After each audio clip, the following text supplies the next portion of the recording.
ဘာကာကိုကြော်ဖြတ်ပြီးမြူနစ်မြို့မှာအသင်းဆောက်ကြုံနေပြီဖြစ်တဲ့အပြောင်အောင်ဝင်တကားကြီး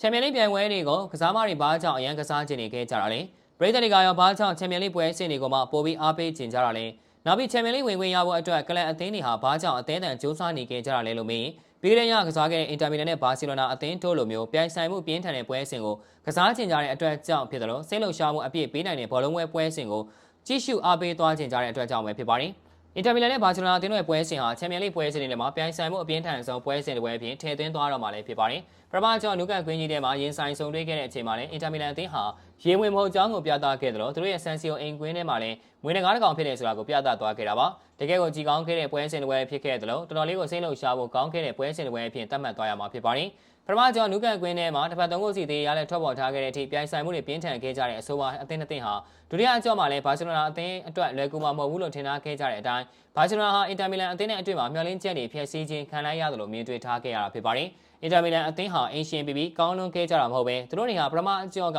နုကန်ကွင်းကြီးထဲမှာကစားခဲ့သလိုမျိုးဘာစီလိုနာအသင်းကိုအေးအေးလေးနဲ့ဒုက္ခပေးသွားခဲ့ကြတာဖြစ်ပါတယ်။ဘာကြောင့်အေးလေးဆိုပြီးပြောရတာလဲဆိုရင်သူတို့တွေဟာဘာစီလိုနာအသင်းလုံးမဟုတ်ကြပဲဟန်စီဖလစ်ရဲ့အသင်းဟာတိုက်စစ်ပြီးရင်တိုက်စစ်ဆိုလို့ဖိအားပေးမှုတွေပြုလုပ်ပြီးကစားသွားခဲ့ကြတာပါဒါပေမဲ့လည်းဂိုးသွင်းခွင့်တွေရရှိခဲ့တာကြတော့အင်တာမီလန်အသင်းလုံးဆရာမှာဖြစ်ပြီးအင်တာမီလန်အသင်းရဲ့တိုက်စစ်စင်မှုတွေကတလုံးစုံတလုံးတိတိတသာထိထိရောက်နဲ့လုံးပြသွားနိုင်ခဲ့ကြတာကိုမြင်တွေ့ထားခဲ့ရတာဖြစ်ပါတယ်ဒါကြောင့်လည်းပထမပိုင်း22နှစ်မှာအင်တာမီလန်အသင်းဟာဥဆောင်ကိုစတင်ရရှိသွားခဲ့တာဖြစ်ပြီးဒန်ဖရီရဲ့ပေးပို့မှုကနေမာတီနက်ကအကောင်းဆုံးအဆုံးသတ်သွားခဲ့တာပါအင်တာမီလန်အသင်းတက်ကတော့ဒန်ဖရီဟာတကယ်ကိုဂျိုးစိုးတကောင်လို့ဆိုရမှာဖြစ်ပြီးပထမအကျော်ဘာစီလိုနာအသင်းရဲ့အိမ်ကွင်းမှာလည်းဒန်ဖရီဟာဘာစီလိုနာအသင်းကိုဒုက္ခကောင်းကောင်းပေးထားခဲ့တာဖြစ်ပါတယ်ပထမအကျော်မှာ2ဂိုးသွင်းတဂိုးဖန်ပြီးပေးခဲ့တဲ့ဒန်ဖရီဟာဒုတိယအကျော်မှာတော့အရေးပါတဲ့ဥဆောင်ကိုနဲ့မျှော်လင့်ချက်တွေရှင်သန်စေခဲ့တဲ့ချီပါကိုတွေအတွက်ဂိုးဖန်ပြီးပေးမှုတွေပြုလုပ်ပေးသွားခဲ့တာပါ38နှစ်သားကစားသမားကြီးရဲ့အဆုံးသက်သွင်းကိုကလည်းအင်တာမီလန်အသင်းကိုနောက်တစ်ဆင့်စီတက်ရောက်နိုင်အောင်အဓိကကြားခဲ့တယ်လို့ဆိုကြပါရင်အသက်38နှစ်ရွယ်အခါဘီကိုငယ်တုန်းတန်မာသူဖြစ်တဲ့အာရူဂျိုဟာကောင်းကောင်းမာကင်ကတ်ထားနိုင်ခြင်းမရှိခဲ့ကြတဲ့အတွက်ပွဲပြီးဖို့နာကျင်ခြင်းမို့ရောက်မှာဘာချီလိုနာဟာချီပါကိုပြန်လည်ခွင့်ပြုပေးခဲ့ရပြီးမိနစ်30ဆက်လက်ကစားခဲ့ရတာဖြစ်ပါတယ်